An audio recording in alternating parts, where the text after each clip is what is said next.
गांधी, नेहरू और बच्चन परिवार की दोस्ती इलाहाबाद के आनंद भवन से शुरू हुई। दोनों परिवार दिल्ली आए और यहाँ भी रिश्तों में गर्माहट बनी रही। पत्रकार रशीद किदवई अपनी किताब नेता अभिनेता Bollywood star power in Indian politics में लिखते हैं कि राजीव और संजय गांधी जब दोनों स्कूल से छुट्टियों में दिल्ली लौटते तो बंटी और अमिताभ बच्चन उनके साथ 3 मूर्ति भवन के लॉन में खेला करते थे। अमिताभ की मां तेजी बच्चन की इंदिरा गांधी से बहुत गहरी दोस्ती थी। हालांकि उन्होंने कभी सार्वजनिक तौर पर इसे जाहिर नहीं किया। एक मौके पर लेखिका उमा वासुदेव से बातचीत में तेजी बच्चन ने बताया कि जब जवाहरलाल नेहरू ने अंतिम सांस ली तो वह उस वक्त वहां मौजूद। पिता की मौत के बाद इंदिरा गांधी का चेहरा पीला पड़ गया, उनके हाथ ठंडे हो गए थे, आंसू रुकने का नाम नहीं ले रहे। बकौल तेजी बच्चन उन दिनों जब दोनों परिवार मिलते तो उनके बीच राजनीति पर कोई बात नहीं होती, खेल, सिनेमा, संगीत और कला पर चर्चा करते थे। सोनिया गांधी साल 1968 में जब पहली बार दिल्ली आई तो उन्हें एयरपोर्ट पर रिसीव करने अमिताभ बच्चन ही गए। सोनिया गांधी करीब 1.5 महीने बच्चन परिवार के साथ रही और तेजी बच्चन को अपनी तीसरी मां कहने लगी। धर्मयुग को दिए गए एक इंटरव्यू में खुद सोनिया गांधी ने बताया कि राजीव गांधी से शादी से पहले उनकी सास इंदिरा ने उन्हें बच्चन परिवार के साथ रहने को कहा था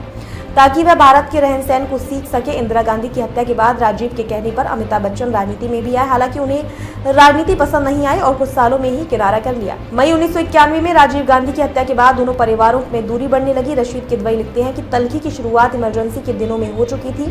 इंदिरा गांधी ने जब इमरजेंसी लगाई तो तय किया कि बच्चन परिवार को एक जनसभा में बुलाया जाए। तब तेजी बच्चन ने इससे साफ मना कर दिया और कहा कि इससे अमिताभ के फिल्मी करियर पर बुरा असर पड़ेगा। गांधी परिवार को ये बात खटक गई। इसके बाद जब अमिताभ बच्चन की कंपनी पर मुसीबत आई और दिवालिया होने के कगार पर पहुंच गए तब उन्हें गांधी परिवार से वैसी मदद नहीं मिली जैसी उम्मीद थी। गांधी और बच्चन परिवार के बीच असली खटास साल 1997 में आई। 18 फरवरी 1997 को सोनिया गांधी की बेटी प्रियंका की शादी बिजनेसमैन रॉबर्ट वाड्रा से तय थी। गांधी परिवार ने प्रियंका की शादी की डेट बहुत पहले से तय कर रखी थी। इसी बीच अमिताभ बच्चन ने अपनी बेटी श्वेता की शादी तय कर दी थी। एक तरीके से उनकी चट मंगनी पट ब्याह हुआ। दिसंबर 1996 में सगाई हुई और फिर 17 फरवरी 1997 को शादी की डेट तय कर दी गई। किदवई अपनी किताब में लिखते हैं कि इस बात की जोर शोर से चर्चा हो गई कि बच्चन परिवार ने जानबूझकर श्वेता की शादी प्रियंका की शादी से एक दिन पहले रखी। इस बात से सोनिया गांधी बहुत नाराज हुई। गांधी परिवार की तरफ से श्वेता बच्चन की शादी में कोई नहीं गया। इसके बाद आया साल 1999। इस साल अमिताभ के बेटे अभिषेक बच्चन फिल्म रिफ्यूजी से अपना डेब्यू कर रहे थे। किदवई लिखते हैं कि अमिताभ और जया बच्चन ने अपने बेटे की डेब्यू फिल्म के प्रीमियर के लिए सोनिया गांधी को निमंत्रण भेजा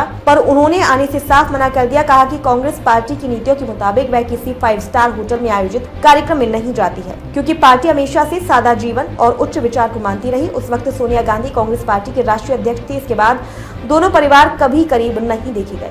साल 2007 में तेजी बच्चन के निधन के बाद दोनों परिवारों को दोबारा जोड़ने की आखिरी कड़ी भी टूट गई।